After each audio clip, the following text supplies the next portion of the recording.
கிராம ஊராட்சிகளில் உள்ள கடைகளுக்கு தொழில் உரிமத்தை கட்டாயமாக்கிய தமிழக அரசின் அறிவிப்பு சிறு வணிகர்களை அடியோடு ஒழிக்கும் சதி என பாமக தலைவர் அன்புமணி கண்டனம் தெரிவித்திருக்கிறார். இது தொடர்பான கூடுதல் விவரங்களோடு இணைகிறார் எமது செய்தியாளர் பாண்டியராஜன். வணக்கம் பாண்டியராஜன், உங்களிடம் இருக்கும் தகவல்களை சொல்லுங்க.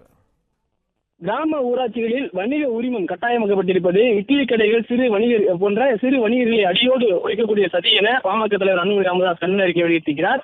தமிழகத்தில் கிராம ஊராட்சிகளில் இட்லி கடை, தேநீர் கடை உள்ளிட்ட 48 வகையான உற்பத்தி தொழில்கள் செய்வதற்கும், தையல் தொழில், சலவை கடைகள் போன்ற 119 வகையான சேவை தொழில் செய்வதற்கும் உரிமம் பெறுவது கட்டாயமாக்கப்பட்டிருக்கிறது என அவருடைய அறிக்கையில் குறிப்பிட்டிருக்கிறார்.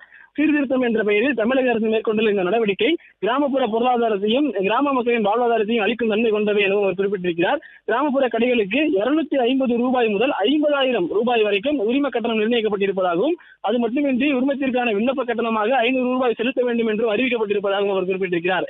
அதிக வருவாயும் லாபமும் தரக்கூடிய கடைகளுக்கு உரிமம் பெறுவதை கட்டாயமாக்குவதில் தவறில்லை. ஆனால் வாழ்வாதாரத்திற்காக செய்யப்படும் தொழில் வணிகத்திற்கும் உரிமம் பெற வேண்டும் என்பது ஏழை மக்களின் மீது நடத்தப்படும் தாக்குதலாகும் என அன்புமணி ராமதாஸ் அவர்கள் அறிக்கையில் குறிப்பிட்டிருக்கிறார்.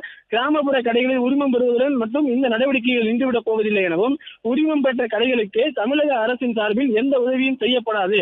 அதே நேரத்தில் உரிமம் வைத்திருப்பவர்களை தேடி தேடி தொழில் வரி வசூலிக்கும் நடவடிக்கைகளில் உள்ளாட்சிகள் ஈடுபடும் எனவும் அன்புமணி ராமதாஸ் குறிப்பிட்டிருக்கிறார்.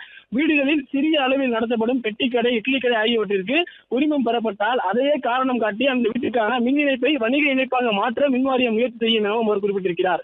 உள்ளாட்சி அமைப்புகளுக்கு வழங்க வேண்டிய நிதியையும் அதிகாரத்தையும் வழங்காமல் தன்னிடம் வைத்துக் கொள்ளும் திமுக அரசு உள்ளாட்சிகளின் வருவாயை பெருக்குவதற்காக இப்படி ஒரு திட்டத்தை கொண்டு வந்திருப்பது குரூரமான நகைச்சுவையாகும் எனவும் அன்புமணி ராமதாஸ் அவருடைய அறிக்கையில் குறிப்பிட்டிருக்கிறார். நன்றி பாண்டியராஜன், உங்கள் தகவல்களுக்கு. பிளே ஸ்டோர் மற்றும் ஆப் ஸ்டோரில் இருந்து பாலிமர் செயலியை QR கோடு மூலம் பதிவிறக்கம் செய்யுங்கள். செய்திகளை உடனுக்குடன் பெறுங்கள்.